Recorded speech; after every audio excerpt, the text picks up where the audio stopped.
बूढ़ी माँ उज्जैन महाकाल मंदिर में भीख मांगती थी। एक बूढ़ी माँ, आज दिन भर में उसे भीख में एक मुट्ठी चने उसे मिले थे। वो चने पोटरी में बांधकर बूढ़ी माँ घर लाई, सोची कल खाऊंगी, आज नहीं खाती। रात को चोर आए, चोरों ने देखा कि पोटरी बंधी है। अच्छा, चोरों को लगा कि भिखारियों के पास कुछ तो होता ही है, ये पोटरी पे कुछ माल होगा, तो वो लेके भागा। चोर जब भागा तो बूढ़ी माँ उठ के बैठ गई और उसने कहा कि मुझे दिन भर में चने मिले एक मुट्ठी, वो भी चोर चुरा कर ले गया। चोर को श्राप दे दिया कि यदि मैंने महाकाल की पूजा की हो और भक्ति की हो तो जो मेरे चने को खाएगा वो सदा सदा के लिए गरीब हो जाएगा। भगवान के एक परम सखा हुए हैं सुदामा। सुदामा जी बहुत गरीब थे। सुदामा जी बहुत गरीब थे, मेरी माँ बहुत गरीब थे, पर उनने कभी भगवान से शिकायत नहीं की कि हमारे पास ये नहीं है, हमारे पास वो नहीं है, हमें ये चाहिए, हमें वो चाहिए, कभी शिकायत नहीं। गरीबी में अपना जीवन गुजार रहे थे सुदामा जी। भगवान का चिंतन नित्य करते थे, भगवान को याद रोज करते थे। घर पे चूल्हा जले या ना जले, बस भगवान को याद करना सुदामा जी नहीं भूलते थे। हाँ, स्वार्थ नहीं था, निस्वार्थ भक्ति थी सुदामा जी की। एक दिन सुदामा जी से सुशीला ने कहा, आज द्वारिकाधीश की आंखों में आंसू आ गए, कन्हैया रो रहे थे। रुक्मणी ने कहा, प्रभु आपको क्या हुआ, आपकी आंखों में आंसू?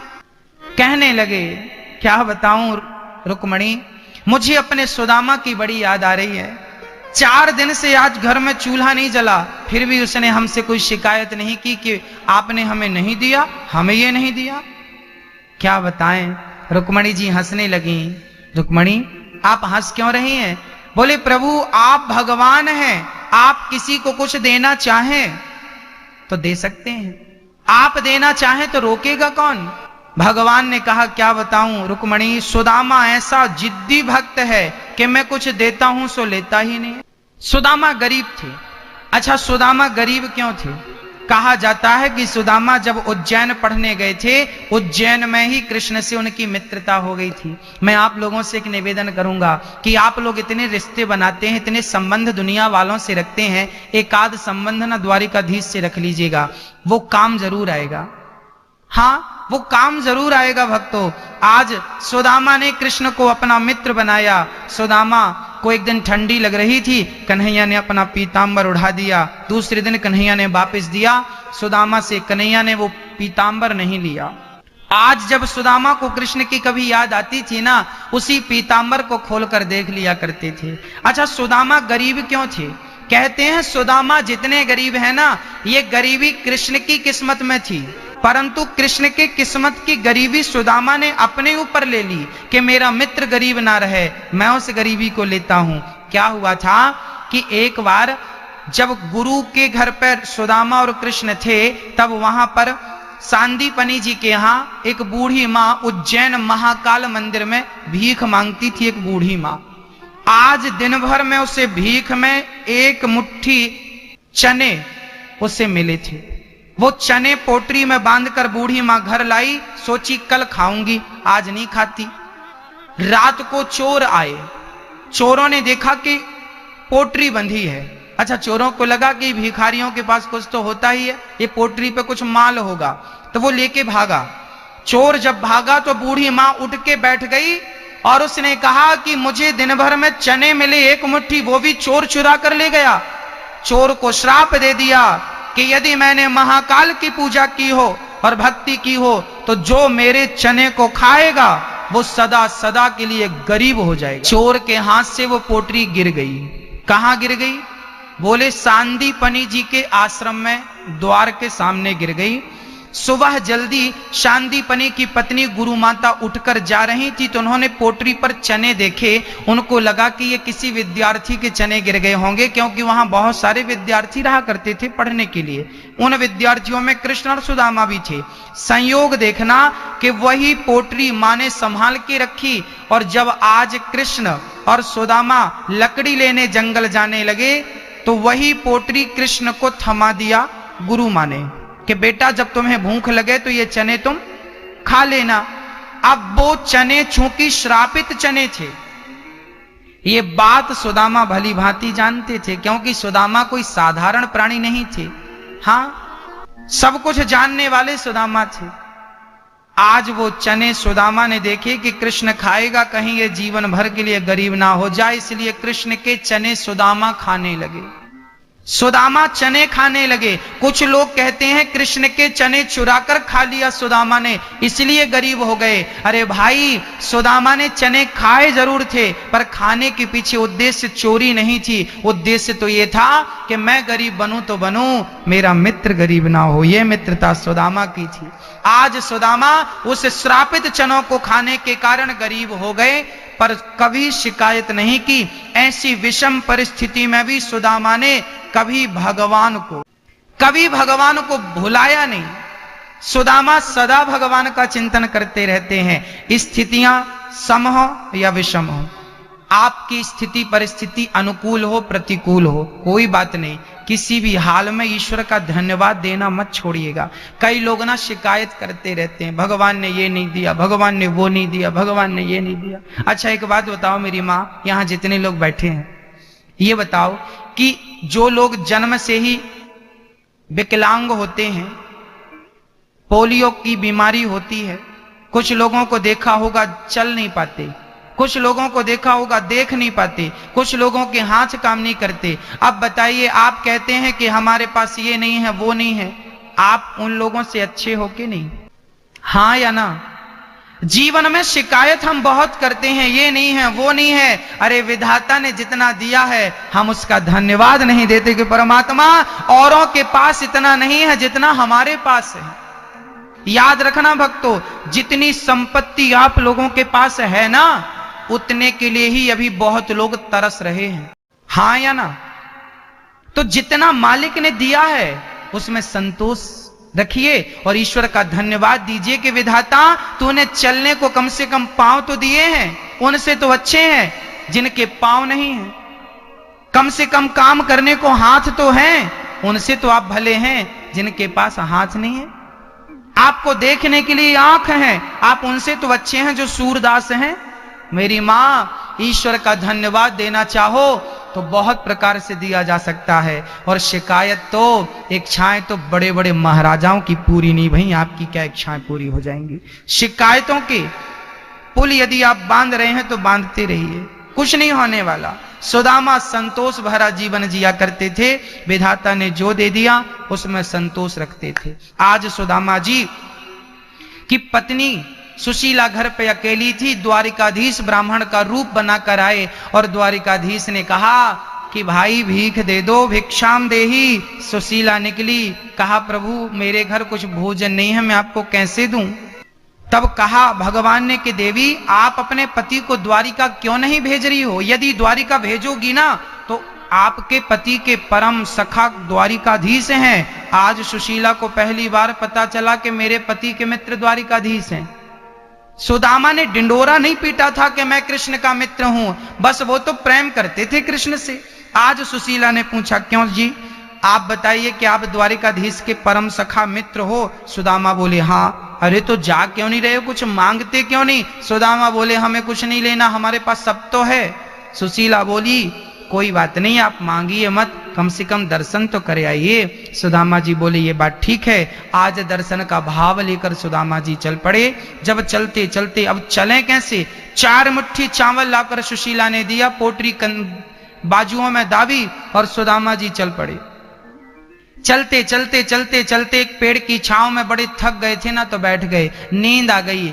और जब आंख खुली तो सुदामा ने अपने आप को द्वारिका में देखा। अरे ये कौन सी नगरी है भाई? लोगों ने बताया ये द्वारिका नगरी है। सुदामा को लगा हम कैसे पहुंच गए? चलना हमारा काम होता है भक्तों, मंजिल तक तो खुद द्वारिकाधीश पहुंचा देता है। बस चलना सीखिए, पहुंचाएगा वो खुद, आप उसकी चिंता बिल्कुल ना करिए। बस चलते रहिए चलते रहिए चलते रहिए। सुदामा चलते गए चलते गए। आज जैसे ही आगे बढ़े, लोगों ने पूछा भाई कहां से आए हो? बोले हम तो अपने नगर से आए हैं। कहां जा रहे हो? बोले कृष्ण से मिलने। बोले कृष्ण कौन है? बोले हमारे बचपन के मित्र हैं। जब सुदामा लोगों से कहते ना कि कृष्ण हमारे बचपन के मित्र हैं, लोग हंसी उड़ाते, वाह अच्छा नया नाटक है भीख मांगने का। मन में भाव रखा जब द्वारपालों ने दर्शन नहीं कराया, सुदामा को लगा मुझे वापस जाना चाहिए। सुदामा वापस चले गए, परंतु उन्हें लगा इतनी दूर आए हैं तो क्यों ना मिलकर ही चलें। फिर वापस आ गए, फिर अनुनय विनय करने लगे द्वारपालों से, भैया एक बार मुझे कृष्ण से मिला दो। एक द्वारपाल को दया आई और द्वारपाल बोला ठीक है मैं जाता हूं और कृष्ण को आपका संदेशा सुनाता हूं। द्वारपाल चल पड़ा और द्वारपाल ने भगवान कृष्ण की ओर प्रस्थान करते हुए कृष्ण के पास जाकर भगवान श्री कृष्ण को प्रणाम करता हूं। सरकार आपकी जय हो। सुदामा का संदेशा जब द्वारपालों ने सुनाया, भगवान बोले क्या हुआ द्वारपाल? तब द्वारपाल ने कहा शीश पगाना जगा तन में यही जान को आही बसे के ही ग्रामा। धोती फटी सी लटी दुपटी और पाए उपासन की नहीं सामा। द्वार खड़ो ध्वज दुर्बल एक रहो चकिसो वसुधा अभिरामा। पूछत दीन दयाल को नाम बतावत आपन नाम सुदामा। जैसे ही सुदामा नाम सुना द्वारिकाधीश दौड़ पड़े, सुदामा सुदामा मित्र सुदामा। दौड़ करके द्वारिकाधीश ने सुदामा को अपने हृदय से लगा लिया। बोलिए द्वारिकाधीश भगवान की। भगवान ने सुदामा को हृदय से लगाया। मित्र बड़ी दिनों में आए हो, बहुत दिनों में आए हो, इतनी देर क्यों लगा दी तुमने आने में?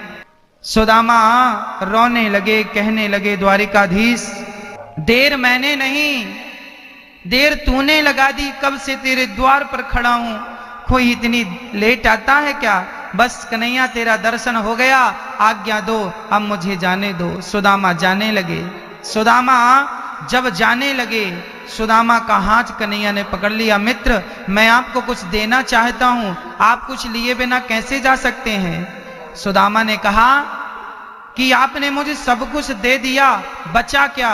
सुदामा से जब पूछा गया कि मैंने तुझे क्या दिया, तब कह दिया सुदामा ने द्वारिकाधीश पूरी दुनिया के सामने आपने अपने हृदय से मुझे लगाकर, गले से लगाकर जो मेरा मान सम्मान बढ़ाया है वही मेरी सबसे बड़ी दौलत है, वही मेरी सबसे बड़ी दौलत है। हाँ हाँ। सुदामा प्रेम पूर्वक भगवान उनको लेकर जाते हैं और सुदामा अपनी आसन पर भगवान बिठाते हैं। सुदामा चरणों में, प्रभु मैं आपके बराबर बैठने योग्य नहीं हूं। तब भगवान जबरदस्ती सुदामा को अपनी आसन पर बिठाते हैं, पर सुदामा कहां मानने वाले। अब सुदामा जी आसन को ग्रहण करते हैं और भगवान ने रुक्मणी से कहा रुक्मणी जल्दी से जाओ, जल्दी से जाओ और जल लेकर आओ, मैं अपने मित्र के चरण पखारना चाहता हूं। आज जगत के पालनहार अपने आसन पर सुदामा को, उस सुदामा को जिसके पास खाने को रोटियां नहीं थी, उसको इतना आदर, इतना सम्मान। भक्तों प्रेम का सही मूल्य कौन चुका सकता है? दृश्य देख लीजिए, यही प्रेम का मूल्य है। दुनिया वालों से प्रेम करोगे ना, वो प्रेम का कोई मूल्य नहीं देंगे। आप किसी के साथ लाख अच्छाई करो और एक गलती आपसे हो जाए तो दुनिया के लोग लाख अच्छाई भुलाकर एक गलती को याद रखते हैं। पर मेरा कन्हैया तुम लाख बुराई करना, एक अच्छाई तुमसे हो जाए तो मेरा कन्हैया लाखों बुराइयों को भुलाकर एक अच्छाई को याद रखता है कि मेरे भक्त ने एक अच्छाई की है। सुदामा रो रहे हैं। देख सुदामा की दीन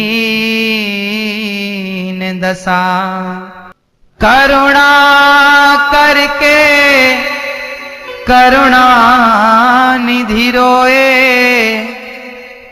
पानी परात को हाथ छुओ नहीं, नैनन के जल से पग धोए।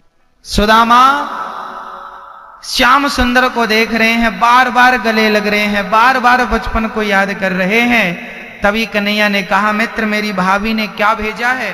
पोटरी छिपाने लगे, लाला कछु ना भेजो। छीन ली भगवान ने पोटरी, और भगवान ने छीन कर वो चावल से भरी पोटरी जब खोल कर देखी तो 4 मुट्ठी चावल 4 घर से मांगकर सुशीला ने कृष्ण के लिए चने चावल रखे हैं। जब भगवान ने पोटरी खोली, पहली मुट्ठी चावल देखा, गदगद हो गए। वाह मेरे मित्र, मेरे लिए इतना बढ़िया कुछ लेकर आए हो। पहली मुट्ठी चावल भगवान ने भर ली, और चावल भरकर प्रेम से भगवान ने पहली मुट्ठी चावल ग्रहण कर लिया। वाह मित्र, कितने स्वादिष्ट हैं। दूसरी मुट्ठी चावल भरी, और दूसरी मुट्ठी चावल भगवान ने ग्रहण किया। अब तीसरी मुट्ठी जब भर के खाने लगे, रुक्मणी जी ने हाथ पकड़ लिया, सरकार सब कुछ खा लेंगे, हमारे लिए प्रसाद तो छोड़ो। भगवान ने पूरा समर्पित कर दिया, ये लो तुम बांट के खा लेना। ऐसी मित्रता, ऐसा प्रेम। बहुत दिन तक सुदामा रुके, बड़ा प्रेम हुआ। अब सुदामा आज्ञा मांग रहे हैं, सरकार बोलिए भक्त वत्सल भगवान की। बहुत दिनों तक सुदामा जी रहे, भगवान ने बड़ा आदर सत्कार किया, विश्वकर्मा को बुलाया, और 2 मुट्ठी चावल के बदले सुदामा के लिए 2 लोकों की संपत्ति लौटा दी। भक्तों, इतना सा लेकर इतना कुछ देने की ताकत कोई रखता है तो केवल द्वारिकाधीश रखता है। 2 लोकों का मालिक बना दिया। सुदामा जी जब घर गए, उन्होंने बढ़िया ठाट वाट महल देखे। सुशीला से कहा, देवी इतना धन कहां से आया? सुशीला ने कहा, प्रभु भगवान ने दिया। हे प्रभु, तुझे देते नहीं देखा, पर झोलियां तो भरी देखी। बस भक्तों, सुदामा सारी उनकी स्थितियां परिस्थितियां प्रतिकूल से अनुकूल हो गई इनकी कृपा से। भक्तों, इतना सा लेकर इतना कुछ देने की शक्ति द्वारिकाधीश में है। इसलिए मैं आपसे निवेदन करता हूं कि दुनिया वालों से इतने रिश्ते हम बनाते हैं, एक रिश्ता कन्हैया से जरूर बनाइएगा। एक व्यक्ति एक बड़ी सी चट्टान तोड़ रहा था। उसने 1, 2, 3, 4 हथौड़े मारने शुरू किए। बढ़िया ताकत से मारता मारता, पर चट्टान है कि टस की मस नहीं हुई, रत्ती भर भी फर्क नहीं पड़ा। उस व्यक्ति ने लगभग 5 घंटे तक घन पटकता गया, हार गया। हथौड़े को वहीं रखा और जाने लगा। उसी समय एक महात्मा वहां से निकले। महात्मा ने कहा, बेटा क्या हुआ? क्या हुआ? महाराज 5 घंटे से इस चट्टान को तोड़ रहा हूं, कोई सफलता नहीं, थक गया हूं। महात्मा जी बोले, थक गया है तो जरा आराम कर, फिर उठ उसे तोड़ ना। 5 घंटे तोड़कर अब टूटेगी नहीं। महात्मा बोला, अल्लाह। महात्मा जी ने उठाया हथौड़ा और एक चोट मारी, एक चोट में टूट गई। अरे आप तो कोई शक्तिशाली हैं, एक चोट में तोड़ दी। ना बेटा, एक चोट में जो टूटी है वो तेरी 99 चोट हो चुकी थी, एक और बाकी थी। एक पूरी तू मार देता, तेरे हाथ से टूट जाती, पर तूने नहीं मारा, मैंने मारा, मेरे हाथ से टूट गई। आप वहां से वापस आ जाते हैं जहां से आपके सफलता के द्वार खुलने वाले थे। आप वहां से लौट जाते हैं जहां से आपके सफलता के द्वार खुलने वाले थे। आप क्यों लौट आए? क्यों नहीं उसी राह पर आगे बढ़े?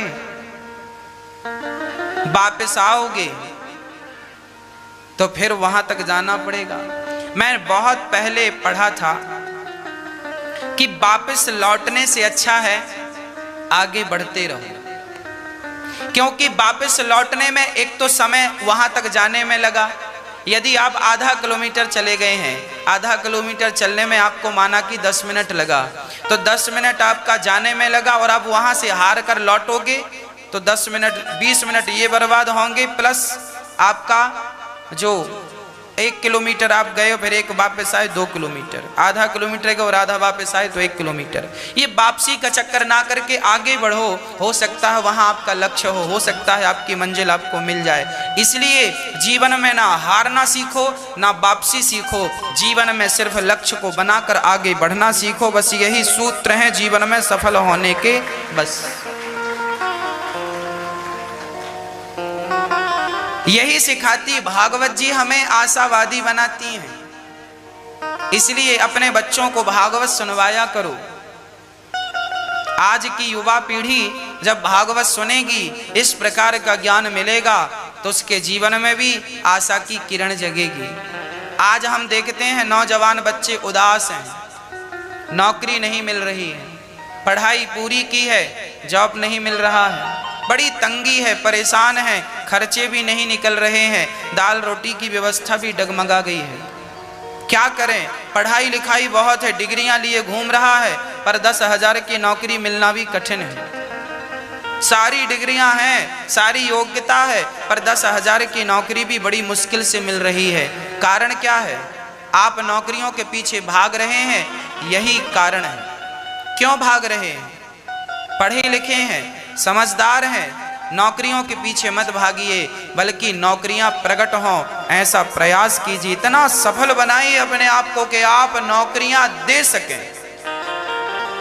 अब आप कहेंगे महाराज जी क्या करें हम, बहुत काम है। तुम्हारा पड़ोसी मुल्क क्या कर रहा है? चाइना। चाइना क्या करता है? सारा काम करता है। आपके घर में 10 चीजों में 5 चीजें चाइना की हैं, हाँ या ना? वो करता है। चाइना का सामान भारत में धड़ल्ले से बिकता है, लोग खरीदते हैं। तुम क्यों नहीं अपने आप को इतना डेवलप करते, क्यों नहीं अपनी बुद्धि को विकसित करते कि आपका सामान चाइना खरीदे? क्यों नहीं अपने आप को इतना श्रेष्ठ बनाते? कब तक दूसरों के टुकड़ों पे पलते रहोगे? कब अपना शिकार करना सीखोगे? याद रखना, जंगल में एक शेर था। वो शेर इतना आलसी था कि वो कभी शिकार नहीं करता था। उसे जहां मिल जाता, किसी और ने शिकार किया होता तो थोड़ा बहुत मांस मिल जाता, जाके खाता। एक दिन बहुत दिनों बाद उसकी माँ उसे मिल गई। पूछा बेटा कैसे हो? शेर ने कहा, माँ ने कहा बेटा तू बड़ा कमजोर है, खाता पीता नहीं है क्या? क्या करूं माँ, मेरे से शिकार नहीं होता। शिकार के लिए ना बड़ा भागना पड़ता है, दौड़ना पड़ता है। हिरन बहुत तेज भागता है उसके पीछे और वो चकमा भी देता है, यूं यूं भागता है। और शेर को उसको पकड़ना बड़ा कठिन होता, कोई सरल काम नहीं है। दौड़ते हुए हिरन को पकड़ना सरल नहीं है। शेर के लिए सबसे बड़ी चुनौती होती है कि दौड़ते हुए हिरन को पकड़ना। तो वो ऐसा आलसी था कि वो जो मांस गीदड़ लोग कभी मार देते किसी को, तो वो पड़ा हुआ मांस, सड़ा हुआ मांस खाता। बड़ा दुबला था। माँ ने कहा क्या हुआ? माँ शिकार नहीं होता। माँ ने कहा पागल, शेर है तू और गीदड़ों की तरह जीवन, ये काम गीदड़ों के हैं कि पड़ा हुआ मांस खा लिया। शेर कभी दूसरे के मांस को नहीं खाता, अपना शिकार खुद करता है। चल मैं तुझे शिकार करना सिखाती हूँ। माँ क्या करूं? मैं जाता हूं तो हिरन भाग जाता।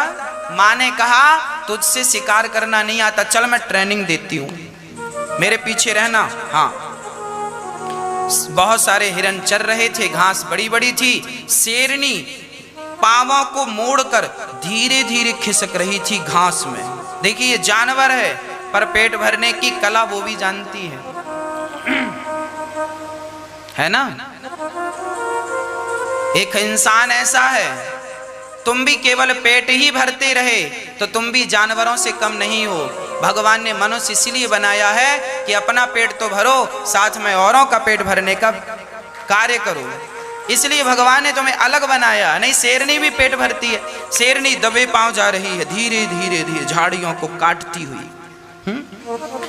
शेर बोला माँ ये घिसट क्यों रही हो? पांव तो है। पागल, पांव हैं, उपयोग पांव का करेंगे। अभी पांव का उपयोग करने की घिसटना है, घिसट। तू भी आ पीछे पीछे, ऐसे घिसट घिसट के जब बिल्कुल पास पहुंच गई हिरण के, तो तुरंत शेरनी ने खड़े होकर जो झपट्टा मारा, गर्दन दबोची, कहा चल अब ये खा, और अब इसी तरीके से तुझे भी शिकार करना है।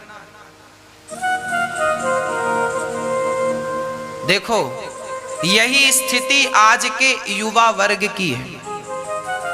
तुम एक्चुअली हो शेर, पर तुम आलसी होने के कारण तुम शिकार करना भूल गए हो। तुम पड़े हुए मांस को खाने के आदी हो गए हो। अर्थात भाई 10,000 की नौकरी मिल जाए, ज्यादा हाथ पांव चलाना नहीं पड़ेगा, एक काम करना है, कुर्सी में जाके बैठे काम करते रहो 10,000 मिल जाएंगे, 20,000 मिल जाएंगे, 25,000 मिल जाएंगे, 50,000 की नौकरी आ गई, 50,000 की नौकरी आ गई, बढ़िया चल रहा है। सिंपल काम, पड़ा हुआ जंगल का मांस गया खाया, पड़ा रहा। तुम शेर हो, तुम नौकरियों के पीछे घूमना बंद करो और नौकरियां पैदा करो। आपके घर में आपके द्वारा ऐसी फैक्ट्री हो, आपके द्वारा ऐसा काम हो कि 100 लोग, 50 लोग, 200 लोग, 500 लोग आपके घर काम करते हो और आप उन्हें सैलरी देते हो 25,000, 50,000, लाख रुपए के लोग रखो घर में। जब तक सोच बड़ी नहीं करोगे तब तक काम बड़ा नहीं कर पाओगे। काम बड़ा करने के लिए सोच बड़ी करनी पड़ती है। कहो, काम बड़ा करने के लिए क्या बड़ी करनी पड़ती है? सोच को बड़ी करो। आजकल के लोग सोच बड़ी नहीं रखते, बस 10,000 की नौकरी। तुमने सोच, टारगेट ही तुम्हारा 10,000 है तो 12,000 मिलेंगे कहां से? महाराज जी 50,000 की नौकरी मिल जाए, जब टारगेट ही तुम्हारा 50,000 है तो 60,000 मिलेंगे कहां से? तुम 10 लाख का लक्ष्य क्यों नहीं बनाते? हमें 10 लाख रुपए महीने कमाना है, हमें 20 लाख रुपए महीने कमाना है, हमें 1 करोड़ रुपए महीने, 1 करोड़ का लक्ष्य क्यों नहीं बनाते? 10,000 भैया, 10,000 की नौकरी दे दो। तुम्हारा टारगेट छोटा है, लक्ष्य छोटा है। एक आदमी लोटा लेके कुएं के पास गया। एक कुआं, भाई कुएं हमें जरा पानी दे दो। कुआं बोला ले लो। आदमी ने कहा ये बताओ तुमसे ज्यादा पानी किसके पास है? बोले हमसे ज्यादा पानी तालाब के पास है। कुएं ने कहा कुएं से ज्यादा पानी कहाँ है? तालाब में। तालाब बोला हाँ हाँ पानी ले लो। तालाब भैया हमें लोटा भर पानी दे दो। तालाब बोला ले लो। अच्छा ये बताओ आपसे ज्यादा पानी किसके पास है? तालाब बोला मेरे से ज्यादा पानी नदी के पास। अब वो तालाब छोड़ के नदी पास गया। नदी नदी बहन वो पानी चाहिए तो ले लो। अच्छा तुमसे ज्यादा पानी किसके पास है? समुद्र के पास। अच्छा फिर तुम्हारा नहीं लेते, समुद्र के पास जाते। समुद्र भैया हमें पानी दे दो। ले लो। अच्छा ये बताओ तुमसे ज्यादा पानी किसके पास है? समुद्र बोला हमसे ज्यादा पानी किसी के पास नहीं, हमारी पास है, तुम सही जगह आए हो, ले लो। ये बताओ तुम्हारा बर्तन कितना बड़ा है, कितना पानी चाहिए? लोटा भर। समुद्र ने कहा पागल, लोटा भर पानी तो कुआं भी भर देता, तुम्हें व्यर्थ में समुद्र तक पहुंचे हो। अरे समुद्र तक आए तो पात्र बड़ा करना चाहिए था।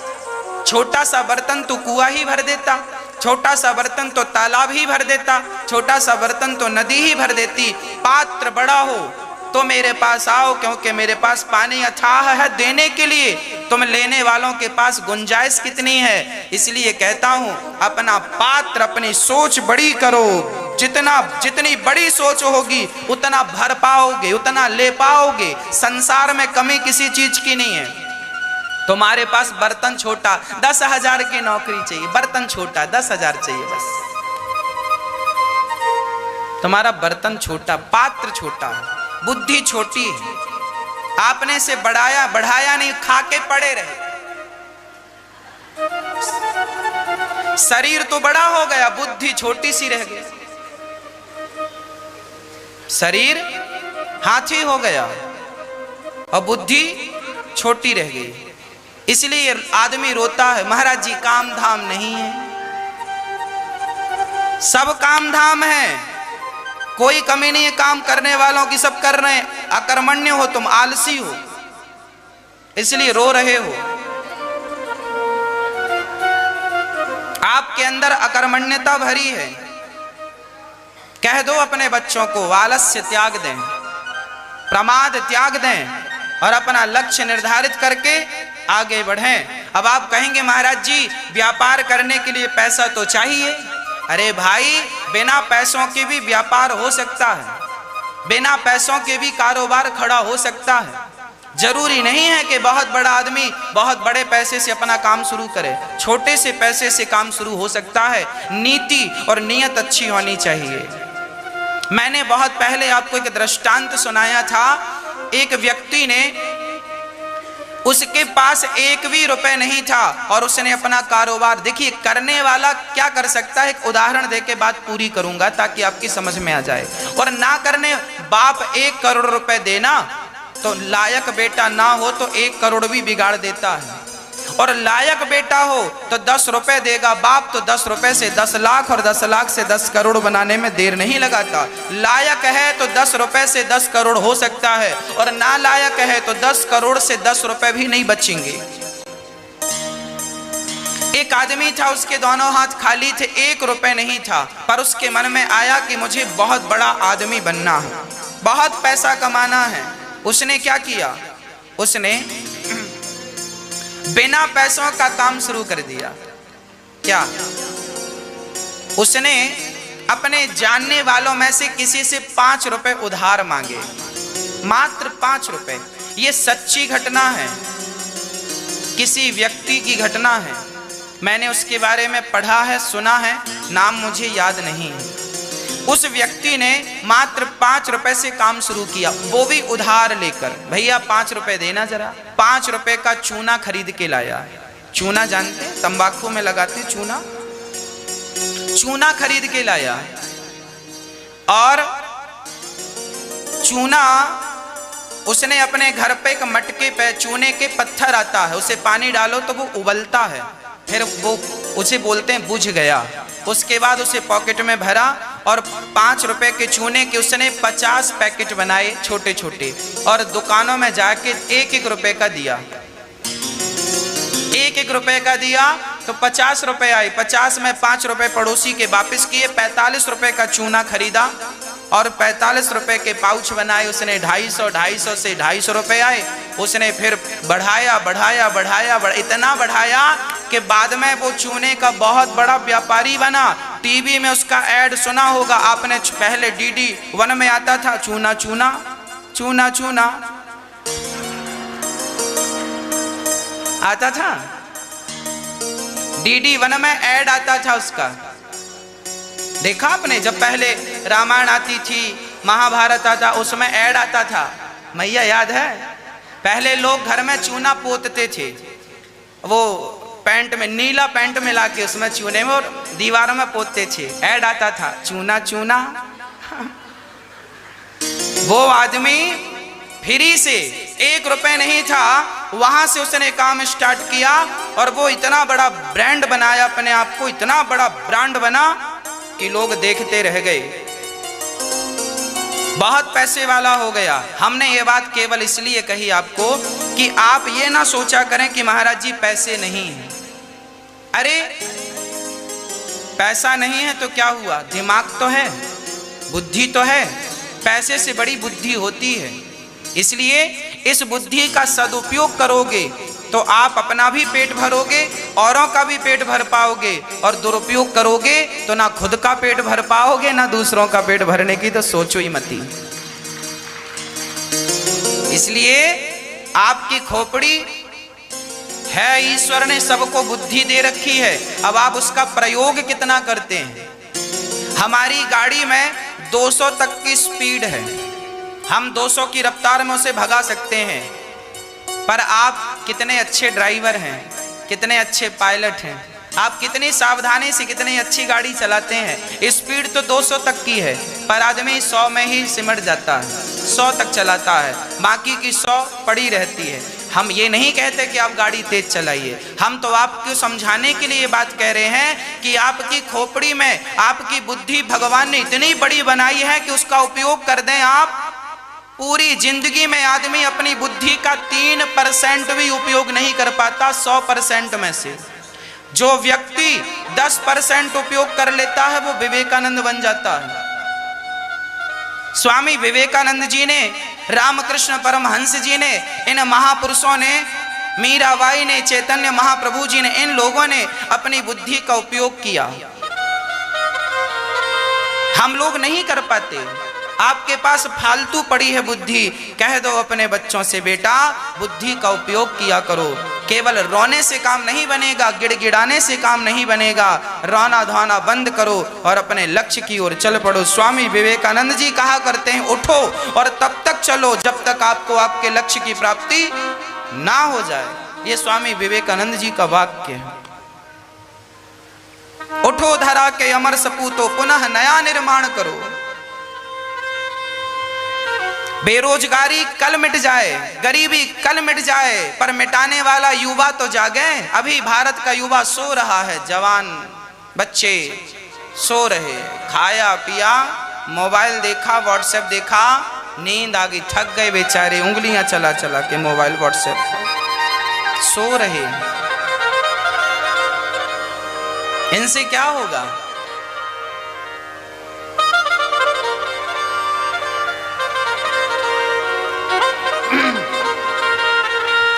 राजा परीक्षित को 7 दिन में मरने का श्राप लगा। राजा परीक्षित ने गुरुदेव भगवान से कहा, हे प्रभु मैं क्या करूं? तब उन्होंने कहा, वरीयाने सते प्रश्नः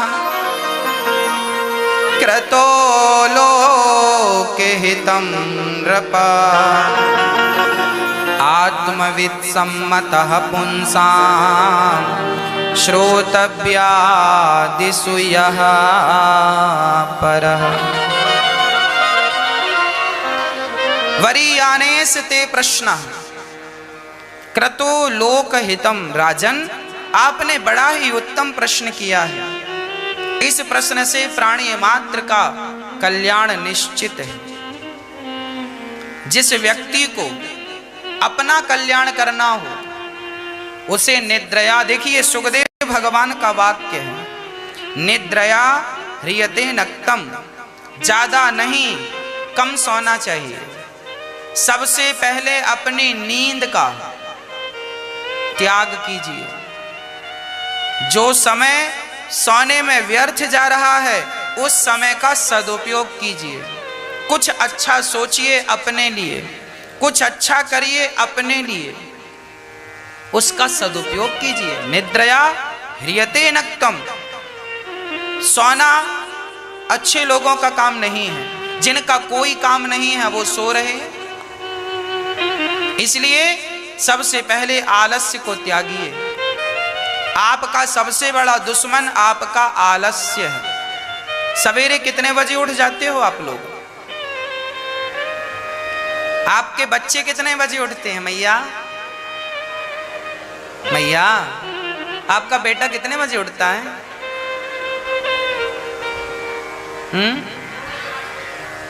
8 बजे 9 बजे। तो आप कैसे माता पिता हैं 8 बजे तक सोने देते हैं? अरे बच्चों को डांटो, डांटने से ना समझे तो हमारे यहां देखो क्या है, साम मतलब समझाओ, दाम मतलब बच्चों को लालच दे के बेटा टॉफी मिलेगी, बेटा ये मिले, उठ जा उठ जा। साम दाम। दंड, नहीं उठता 2 थप्पड़ मारो, ले बधाई, तुम्हारा बेटा हाथी हो गया है, घोड़ा हो गया, इतना बड़ा 15 साल का, 18 साल का, 20 साल, अभी सो रहा हो, तुम कहां हो? बाद में रोना पड़ेगा, महाराज जी बेटा नालायक हो गया, रोने से अच्छा है अभी मेरी बात समझकर चेत जाओ, अर्थात जाग जाओ। क्यों सोने दिया? बच्चों की गलती नहीं है, माँ बाप आपकी गलती है। सूर्य भगवान के आते ही, हाँ आपका बेटा रात में जागा है, कहीं काम से गया था, थका है, तब सोने दीजिए। पर काम कुछ नहीं हो रहा, 10 बजे तक सो रहा है। सूर्य भगवान के आने के पहले, सूर्य भगवान उदय कितने बजे होते हैं? हाँ अभी तो गर्मी आने दीजिए, 6 के पहले ही उदय हो जाएंगे। अर्थात सूर्य भगवान के उदय होने के पहले आप और आपके बच्चे जाग जाएं। याद रखना मेरी माँ, जो व्यक्ति नित्य सूर्य उदय का, जब सूर्य भगवान का उदय होता है ना, तो पूर्व दिशा की तरफ पूरा गगन लाल होता है, लालिमा होती है। देखा सूर्य उदय का टाइम, लालिमा छाई। कहते हैं उस लालिमा को जो देखता है उसके जीवन में वही खुशियों की लालिमा बनी रहती है। इसलिए सूर्योदय, सवेरे चिड़ियों का चहकना, सवेरे मोर की पुकार, सवेरे चिड़ियों का चहकना सुनना, हमारे बड़े बुजुर्ग कहते हैं सुबह की हवा लाखों की दवा। सुबह की हवा लाखों की, सुबह का वातावरण बिल्कुल शांत होता है। सवेरे जल्दी जागो, आंगन में बैठो, छत में बैठो और सूर्य भगवान उदय हो रहे हैं, सूर्योदय का पावन सा दर्शन करो, चिड़ियों की चहक को सुनो और सुंदर सी हवा चल रही है, गहरी गहरी श्वासें भरो, फिर उसे छोड़ो। वो ऑक्सीजन बहुत काम का है सुबह का, ले लो, तुम्हें स्वास्थ्य में उत्तरोत्तर वृद्धि करेगा। बीमार आदमी सवेरे की हवा ले, गारंटी लेता हूं जल्दी स्वस्थ हो जाए। किसी भी प्रकार की बीमारी हो, कोई भी, सवेरे की हवा और सुबह सूर्य दर्शन सबको करना चाहिए। समझाओ अपने बच्चों को, बेटा उठ जाग मुसाफिर भोर भई, अब रैन कहाँ तू सोवत है। जो सोवत है वो खोवत है, जो जागत है वो पावत है। सवेरे जागने वाले बच्चे, सवेरे सूर्य भगवान का दर्शन करने वाले बच्चे कभी भी कुसंस्कारी नहीं हो सकते, वह बच्चे संस्कारी ही बनेंगे। आपकी लापरवाही यही हो गई, आपने सूर्य दर्शन नहीं कराया बच्चों को, सूर्य भगवान को प्रणाम नहीं कराया बच्चों से, बस बच्चे बिगड़ते गए। 8 बज गया, बच्चा सो रहा है, माँ ने उठाया नहीं, बाप ने उठाया नहीं। हाँ हमारे दादाजी, सूर्य उदय हो गया और हम सो रहे हैं, हमारे दादाजी लाठी लेके आते थे, सो रहा, एक लाठी दिया पड़े पड़े सो रहा। ये समय सोने, रात भर क्या कर रहा था? ये समय सोने का है। बच्चों को मेरी माँ समझा दो, छोटे छोटे हैं समझ जाएंगे, कल को ये बड़े हो जाएंगे इसी आदत से, तो कल को तुम्हें परेशान करेंगे। बाद में मत रोने बैठ जाना। सूर्य दर्शन कराओ बच्चों को, आप भी करो। चलो नहा के दर्शन करो सूर्य का, नहीं नहाए हो तो कोई बात नहीं, छत में बैठ जाओ, पूरब दिशा की तरफ देख लो, आहा सवेरे की हवा ले लो, उसके बाद पानी पीकर बढ़िया सा स्नान ध्यान कर लो। फिर स्नान करके सूर्य भगवान को 1 लोटा जल चढ़ा दो, 1 लोटा जल चढ़ाओ बच्चों को, सूर्य भगवान को। परिक्रमा लगाओ, खड़े होके 7 प्रदक्षिणा सूर्य भगवान की कर लो और उसके बाद अपने घर के ठाकुर जी का दर्शन करो। माँ बाप सवेरे, राम जी क्या करते थे? प्रातः काल उठ के रघुनाथा, मेरे संग बोलो, बोलो प्रातः काल उठ के रघुनाथा, मात पिता गुरु नावहीं माथा। इसका अर्थ क्या हुआ? राम जी सवेरे उठ जाते थे, और माता पिता और गुरु के चरणों में पहले प्रणाम कर। ये संस्कार है हमारे भारत का। सिखाओ ये चीजें, नहीं कल आपके पास आंसू भी खत्म हो जाएंगे, बहाने को सूख जाएंगे। मां को प्रणाम बच्चों को कब सिखाओगे? छोटे हैं सब सिखाओ, बड़े हो जाएंगे ये कुछ नहीं सीखेंगे। अभी से संस्कार डाल दोगे तो कल को काम आएंगे। मां को प्रणाम करो, पिता को प्रणाम करो, भगवान को प्रणाम करो, फिर सवेरे से पढ़ने बैठ जाओ, तैयार हो जाओ, स्कूल का टाइम है, स्कूल जाओ, पढ़ो। ये नित्य क्रिया है, करना चाहिए। निद्रया ह्रियते नक्तम व्यवायेन च वावया। आज का व्यक्ति दिन भर हाय हाय करता हुआ घूमता, ये मेरा, ये मेरा। सुखदेव भगवान कहते हैं, राजन तस्मात् भारत सर्वात्मा भगवान ईश्वरो हरिः श्रोतव्यः कीर्तितव्यश्च स्मर्तव्यश्चेच्छता भयम्। हाँ,